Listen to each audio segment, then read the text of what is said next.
Lisa is a 3-time VMA winner, and what makes her story so unique is that she has won every single nomination she's ever received from the MTV Video Music Awards, a perfect record. Whenever Lisa's name shows up in the nominations, people know that she's a serious threat, mainly because her solo fandom, Lilies, are so good at voting. Over the years, she's gone head-to-head with some of the biggest names in the K-pop industry. She's beaten huge groups like aespa, Stray Kids, and even BTS and its individual members. But at the 2025 VMAs, something happened that nobody saw coming. Lisa's iconic hit, Born Again, was nominated in the Best K-pop category. And that raised a lot of eyebrows, because if you've listened to the song, you'd know it is not a K-pop song at all. Even her own fans were confused. After all, Born Again would have made way more sense in the Best Collaboration category. Instead, MTV decided to place it under Best K-pop.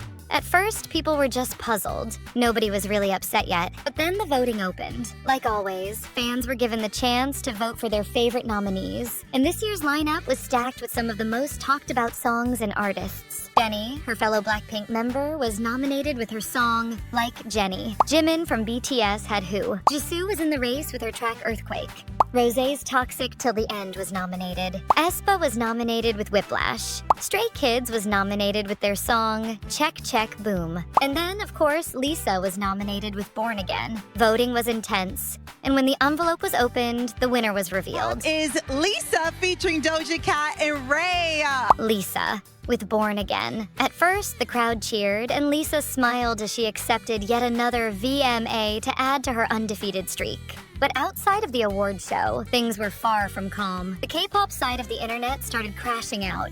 On Twitter, TikTok, basically everywhere, people started questioning the win. The main argument? Why did a non-K-pop song made by 3 non-Korean artists win Best K-pop? Fans of the other nominees were frustrated. Supporters of Jimin, Jennie, and Stray Kids pointed out that their songs were more traditionally K-pop, and that Lisa's track shouldn't have won, or even been nominated in the first place. Well, the answer is simple. It is nothing new that the music industry, and especially MTV, has a long history of putting artists of color into boxes. We've seen it time and time again. Instead of acknowledging the versatility and genre-blending nature of these artists, industry gatekeepers feel the need to push them into categories that don't really reflect their music.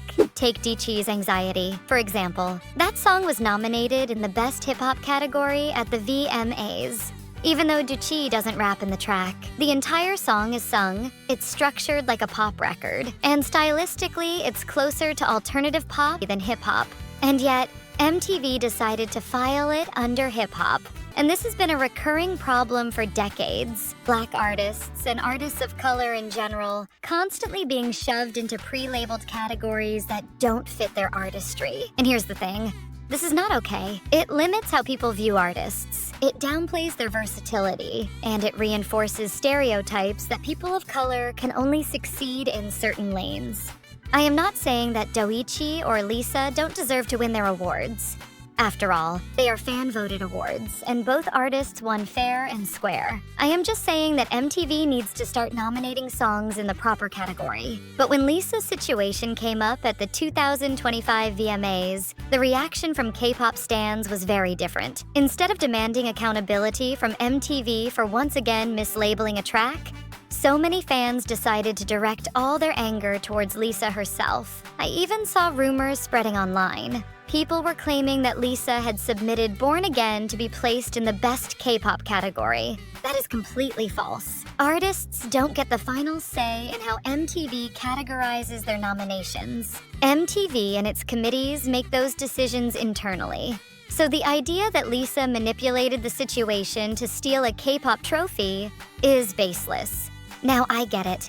I understand being frustrated when your favorite artist doesn't win. When you're rooting for Jimin, Jennie, Stray Kids, aespa, or any of the other nominees, and you watch Lisa walk away with the trophy, it stings. But taking that frustration out on Lisa is not the solution. She didn't put herself in that box. MTV did. And here's something people need to remember. Lisa may not be Korean, but she is still a K-pop act. She has been a member of Blackpink from the very beginning, one of the most successful K-pop groups in history. She trained under YG Entertainment, she debuted under the K-pop system, and she built her career through the same grueling idol process that every other K-pop artist goes through. And as long as she is a member of Blackpink, she will be seen as a K-pop act. Even if Lisa is considered a K-pop act, it is appropriate you put her songs in the correct category that the songs belong in, not the category that reflects what she's considered to be as an artist. That said, there's no denying that Born Again would have been a much better fit in the Best Pop or Best Collaboration categories. Stylistically, that's where the song belongs. And that's exactly why this entire situation is frustrating. At the end of the day,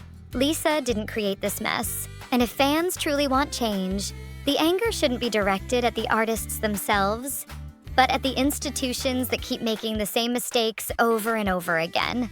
Until that changes, we'll keep seeing these misclassifications, we'll keep seeing the backlash fall on the wrong people, and we'll keep missing the bigger picture. But yeah, my point is, the song should have been in Best Collaboration, not Best K-pop, but congratulations to Lisa, Doja Cat, and especially Ray, because this is her first VMA win ever. I'm very happy for these three girls, and I hope they continue to shine. Let me know your thoughts in the comments below, and I'll see you guys in the next one.